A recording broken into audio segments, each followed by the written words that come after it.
late nights.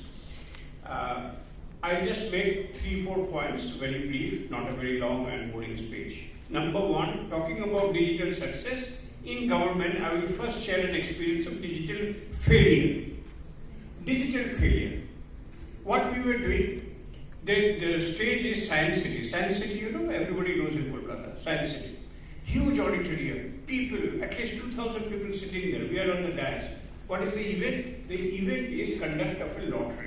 Lottery for what? Allotment of very affordable, we call it economically weaker section, flats for economically weaker section. Very affordable.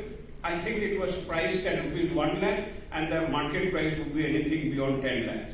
So there was a huge procedure, lots of applications, only few people would get it. And we had employed NIC, National Informatics Center, a government entity to do a computerized lottery.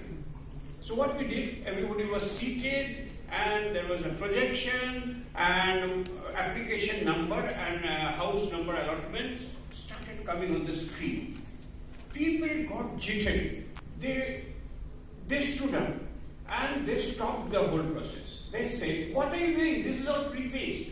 This is all, fixed up like you do in matches, We don't believe this. What is happening? We don't believe there's no point, and we had to call in the police and we had to stop it. We had to stop the lottery. It was reported in the media, and the whole point was that there was no transparency. Everybody thought that the software was leaked. Think of the EVM debate that sometimes goes on. I was in the election commission. I know EVMs cannot be tampered with, but is the fear gone? Even now today in a voting booth, when you do a ballot box, you have to show to the polling agent first by reversing that the box is empty. The level of trust is so less. And therefore, thereon, whenever we have done lotteries, and we often have to do distribution of stalls, distribution of plots, distribution of flats, we always do completely manually. One person comes here, picks a plastic token, it's all videographed and everything. So the first point that I would like to make in this session on digital success is, whenever you involve the public, please be completely 100%, 110% transparent and explain the procedure. If it is abused, people will not take. Even today, after 20 years of use of EVMs and these electronic voting machines, doubts are still lingering in our minds. So let's come back to the success stories. Number one, success on the government, I would say, like in the private sector. We also have to, for example, in Rajarhat, Newtown, where you are right now in, we have to sometimes do auctions. And whenever we do auctions these days for allotment of plots, we are now doing e-auction, again through a very, very standard platform of the National Informatics Center. And what is happening is that earlier it used to be tender, you would say closed box, and you give an envelope and you do the best assessment and try to beat the other person in a blind game. Now you can see what the other person's bid is on your screen right there in your office if you have registered and paid the application money. And while you cannot see the other bidders, you can always see the last bid. So suppose it starts at 10 o'clock in the morning and it's supposed to end at 2 o'clock, and somebody is too smart and puts in the highest bid just at 5 minutes to 2. The thing automatically gets extended by another 10 minutes. It goes on. So in one particular case, for a shopping mall here in Rajarhat, the auction went on from 11:30 in the morning till 1 p.m. the next day. So whenever that 10-minute period is about to extend, the other bidder is coming up, and usually all others have left out who are bidding. And finally, in that particular issue, the government got a fare, got a fee, got a price that is 100% above. So whatever was our expectation, we got it twice. So what are we getting? We are getting transparency, we are getting the best price, and the really deserving person is able to win. So even in the government, not only in the e-commerce Amazon segment, I would say that in digital, we are all to gain. Of course, the government of West Bengal is very, very proud and always does not cease to always say that all procurement is done online, on e-tender, e-procurement, e-district, e-office. We are thoroughly online. In fact, talking about e-office, entire government, except for very, very vital things, is now almost moving towards a paperless solution. It's a completely online. The finance department has given a circular that says we will not accept any file or proposal for examination unless it comes through e-office. And this has dramatically improved the delivery of services. Whereas just the mechanical movement would take months and weeks on end, this is now done in a matter of seconds.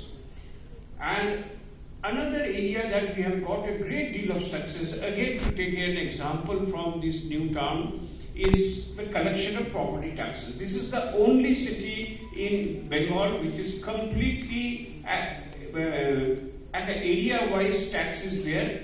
That is uniform area-based taxation center. You can do your property tax assessment just by looking at a matrix, and everything is online. Not a single document is required. And we, in the last, since April last year till today, 91% property tax recovery has happened, and everything has happened online and complete transparency, no document, no hassle, and everything very, very peaceful and satisfying. However, a caveat here also we took that everybody is not very online savvy. Think of the senior citizens, think of people who are not very digitally enabled. For them, what we had done was we created a cadre of tax shakis. These were agents which were normal graduates, they were giving a bit of training, and they were told that if you help anybody in making their assessment and paying their taxes, you would be given by the municipality, that is the NKDA, a small sum, let us say 2,000 rupees per case or something. So the taxpayer is free.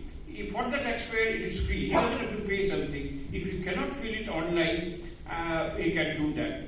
A lady from Chandigarh had done it from her home without ever coming here, but and many people have taken help of the tax service as well. I will end by saying, Abhishek was talking about what are the 2 tips for what are the areas in which people can grow. We routinely invite some Bengalathon topics from the IT department. This year too we are doing it. And there are 3 areas where where the government thinks that digital intervention is welcome. So we have given this problem, and if you solve it, there is a chance to escalate, there is a chance to replicate, there is a chance to move all over Bengal, India, and probably the world. One is the area of solid waste management. We talk about keeping our cities clean, we talk of Swachh Bharat, we talk about Nirmal Bangla. Everybody wants our cities to be clean. But what are we doing? Is technology at all being used to make it even better? There are n number of ways in which technology can be leveraged. I have a lot of ideas in mind, but you think about it. Why should I bias you? So if you want, Indore is doing, Delhi is doing, Bombay is doing, Surat is doing, Calcutta is doing, everybody is wanting to keep the city clean. Where is technology? Where is artificial intelligence? Where is IoT? Just because it somehow stings when you think of kachra, you are not thinking. Please remember, all municipalities, Kolkata municipality, Newtown municipality, Delhi municipality, the maximum budget of any local government is spent on solid waste management.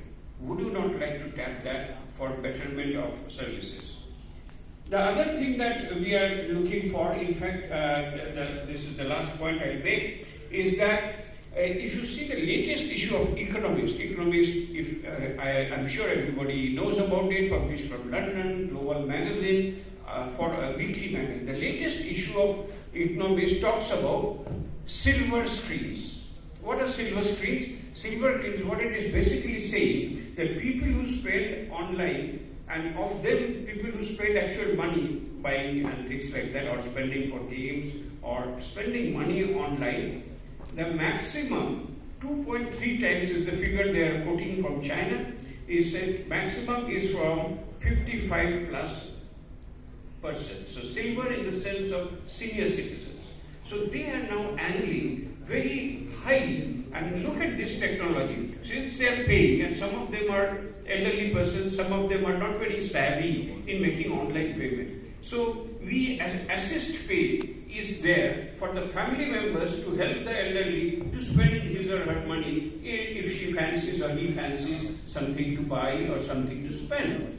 So this is an area that is growing very rapidly, and this is the area which has money. So silver screen going for the senior citizens. In fact, in our Bengalathon challenges also, and over here in Newtown we have built a beautiful retirement housing called Snehodaya, name given by Honorable Chief Minister Mamata Banerjee. Snehodaya, it's absolutely fantastically made, and we are also trying to find out ways in which technology can help residents out there. And as the economist and Silver Screen says, this is the paying segment of the society. This is where 1/3 of the people live in any case. Everybody is, the life expectancy is increasing. A student doesn't have money to even pay for his pocket cents. A young graduate or young professional has to build his career, rent a home, go from place to place, no time. So where you have accumulated money throughout your career and you are waiting to spend, this is the segment that has an enormous promise that China is giving a great deal of emphasis on, and we are also catching up. So we have therefore in the Bengalathon one of the 11 challenges that we have put, and the process is on, anybody can compete. That is, what can you do to support elders for elder care using technology? I wish this seminar all the best. Thanks,